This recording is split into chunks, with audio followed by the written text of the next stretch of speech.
का चैप्टर है profit sharing ratio.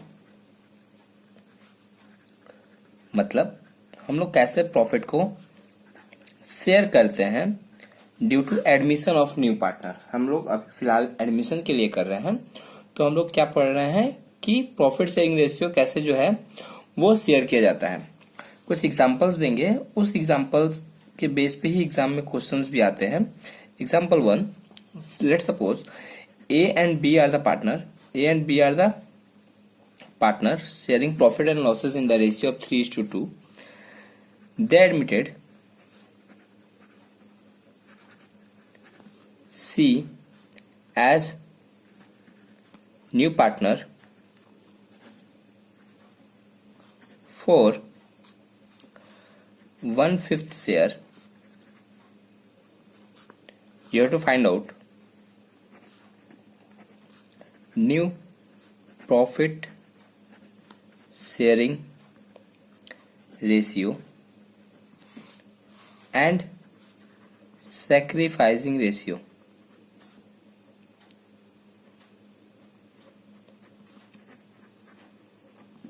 Okay, तो ये क्वेश्चन था तुम्हारा और इसके बेसिस पे तुमको सॉल्व करना है। ओके, देन सबसे पहले जो न्यू पार्टनर सी एडमिटेड हो रहा है उसका शेयर क्या है 1/5। तो अगर सपोज करो कोई बंदा है ना 5 हिस्सा में से अगर एक हिस्सा वो ले रहा है तो कितना हिस्सा बच गया, 4 हिस्सा। सो रिमेनिंग शेयर अगर हम बात करें 1 - 1/5 कुछ नहीं है तो 1, एलसीएम इज 5 - 1 दैट इज 4/5। तो रिमेनिंग शेयर 4/5 बचा। सिंस ए और बी जो है, ए जो है रिमेनिंग शेयर का जो भी रिमेनिंग शेयर है उसका वो अपना 3/5 लेगा। बी भी ठीक वैसे ही करेगा, जो भी रिमेनिंग शेयर है उस रिमेनिंग शेयर का वो 2/5 लेगा, क्योंकि जो भी बच गया वो लोग आपस में बांट लेगा 3:2 में, ए और बी। तो रिमेनिंग शेयर बचा 4/5, उसको वो डिस्ट्रीब्यूट करेगा 3/5 में। बी जो है 4/5 का 2/5 लेगा। एक का ए का सॉल्व कर ले रहे हैं पहले हम लोग। एलसीएम होगा 25, सॉरी मल्टीप्लाई हुआ, नीचे नीचे मल्टीप्लाई, ऊपर ऊपर मल्टीप्लाई, तो 12/25। बी का देखे तो 8/25। क्लियर। अब देखो ए का रेशियो में A/B/C करें हम लोग, तो हम बोल सकते हैं ए का आ रहा है 12/25, बी का आ रहा है 8/25। सिंस दोनों के नीचे में एलसीएम में 25 है तो इसके नीचे भी एलसीएम में 25 होना चाहिए। तो इसका 1/5 था, तो हम 5 से अगर ऊपर नीचे मल्टीप्लाई करें तो इसका भी हो जाएगा 12/25, 8/25 एंड 5/25। Got it. तो ये हो गया मेरा न्यू प्रॉफिट शेयरिंग रेशियो। इसको हम बोल सकते हैं new PSR। Profit sharing ratio को अब हम PSR से डिनोट करेंगे। ये आ गया मेरा न्यू प्रॉफिट शेयरिंग रेशियो। अब बात करते हैं हम लोग सैक्रिफाइसिंग रेशियो। तो पहले तो तुमको पता करना चाहिए सैक्रिफाइसिंग रेशियो का फॉर्मूला क्या होता है। सैक्रिफाइसिंग रेशियो का फॉर्मूला होता है तुम्हारा old profit sharing ratio minus new profit sharing ratio. Clear. अब अगर हम लोग बात करें ए का, तो ए का ओल्ड प्रॉफिट शेयरिंग रेशियो था 3/5 और न्यू प्रॉफिट शेयरिंग रेशियो जो अभी हम लोग निकाले थे 12/25। सो एलसीएम विल बी 25। एलसीएम क्या होगा 25, 5 टाइम्स में 15 माइनस 12, सो 3/25। 3/25। उसी तरह अगर हम लोग बी का कैलकुलेट करें तो बी का रेशियो था 2/5 minus 8/25। So LCM will be 25, 10 minus 8, 2/25। Got it. तो A/B जो सेक्रीफाइसिंग रेशियो है वो 3/25 is to 2/25। तो तुम देखोगे कि ऐसा केसेस में जब वो 1/5 1/6 के लिए आ रहा है तो मेरा old PSR equal to sacrificing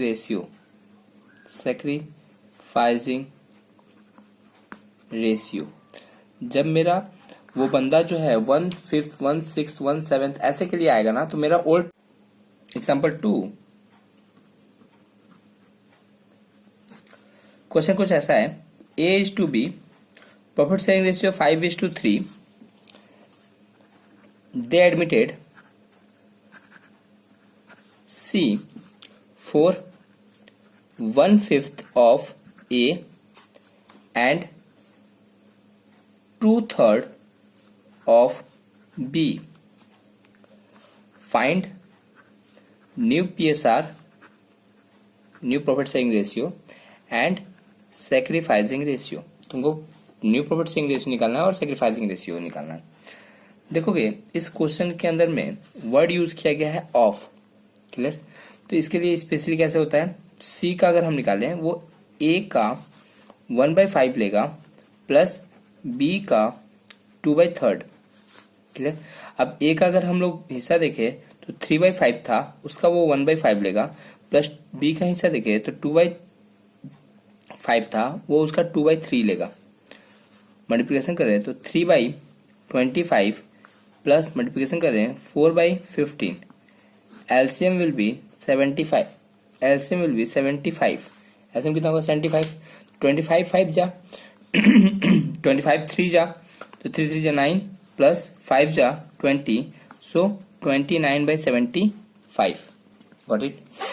अब जो है ए का अगर हम लोग हिस्सा देखें तो ए से जो है वो ये वाला रेशियो जो है ले लिया गया है, मतलब कहीं ना कहीं हम बोल सकते हैं कि 3/25 ले लिया गया है। तो ए का हिस्सा जो था 3/5 उसमें से 3/25 ऑलरेडी ले लिया गया है, और बी का जो हिस्सा था 2/5 उसमें से अगर देखा जाए तो 4/15 ले लिया गया है। तो हम माइनस करें, इसका एलसीएम होगा 25, सो 5 5 25, 15 माइनस 3 तो 12/25, और इसका अगर एलसीएम ले तो 15 3 टाइम्स में 6 माइनस 4 तो 2/15। सिंस अगर हम लोग देखें A/B/C, अगर इसका 12/25 आ रहा है, इसका 2/15 आ रहा है, और इसका जो है 29/75 आ रहा है, तो सबके नीचे में इक्वल होना चाहिए। सबके नीचे में इक्वल होना चाहिए। फॉर दैट हम लोग क्या करेंगे सबके नीचे में 75 करने का कोशिश करेंगे। तो 3 से अगर हम मल्टीप्लाई करेंगे तो 75 हो जाएगा, 5 से अगर हम मल्टीप्लाई करेंगे तो 75 हो जाएगा, और इसमें तो 1 से मल्टीप्लाई करेंगे तो 75 हो जाएगा। तो 36:10:29 इसका सैक्रिफाइसिंग रेशियो हमको कमेंट बॉक्स में कमेंट करना तुम लोग। ओके, एग्जाम्पल 3 वैसे ही A/B कुछ भी एज्यूम कर लो, 5:2। Clear? They admitted C for 1/5 from A and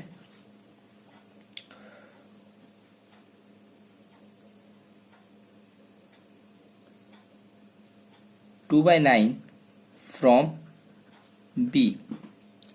clear? A से जो है 1/5, ए से फ्रॉम मतलब होता है से, ए से डायरेक्टली वो 1/5 ले रहा है, और बी से वो डायरेक्टली 2/9 ले रहा है। Got it? तो अगर हम लोग सॉल्व इसका निकाले, है ना, वही कैलकुलेट करना है हम लोग को, न्यू पीएसआर कैलकुलेट करना है एंड सैक्रिफाइसिंग रेशियो कैलकुलेट करना है। पहले हम लोग सी का निकालें, तो सी जो है ए से डायरेक्टली 1/5 ले रहा है और बी से डायरेक्टली 2/9 ले रहा है, तो एलसीएम होगा इन लोग का 45। क्लियर? तो 9 + 10 = 19/45। अब हम बात करें ए का, तो ए का रेशियो था 5/7 माइनस वो 1/5 ले लिया, LCM will be 35। Clear? 25 minus 7 that is 18/35। अगर हम बी का कैलकुलेट करें तो बी का रेशियो था 2/7 माइनस वो 2/9 ले लिया है, LCM will be 63, 18 minus 14 is equal to 4/63. Got it. तो अब देखो रेशियो बहुत कॉम्प्लिकेटेड आ गया है। कॉम्प्लिकेटेड आ गया है मतलब A:B:C, तो रेशियो हो गया है 18/35 इज टू 4/63 इज टू 19/45। अब हमको क्या करना पड़ेगा, ऐसे केसेस में हमको इन तीनों का एलसीएम लेना पड़ेगा। सो अगर एलसीएम कैलकुलेट करोगे तो ये 315 आएगा। तो जो एलसीएम आएगा उससे तुम लोग मल्टीप्लाई दे दोगे डायरेक्टली, सो इजीली हो जाएगा। अगर हम इससे इसको काटें, क्लियर, तो ये 9 टाइम्स में, इससे इसको काटें तो ये 5 टाइम्स में, और इससे इसको काटें तो करीब करीब तुम्हारा 7 टाइम्स में, क्लियर। अब मल्टीप्लाई कर लेंगे हम लोग, तो यहाँ पे 18 9 जा 162, 4 5 जा 20 प्लस 19 7 जा 133। तो रेशियो विल बी 162:20:133। अब तुम लोग को सेक्रीफाइसिंग रेशियो खुद से कैलकुलेट करना है, तो सेक्रीफाइसिंग रेशियो तुम लोग कैलकुलेट करके कमेंट बॉक्स में कमेंट कर देना। Thank you.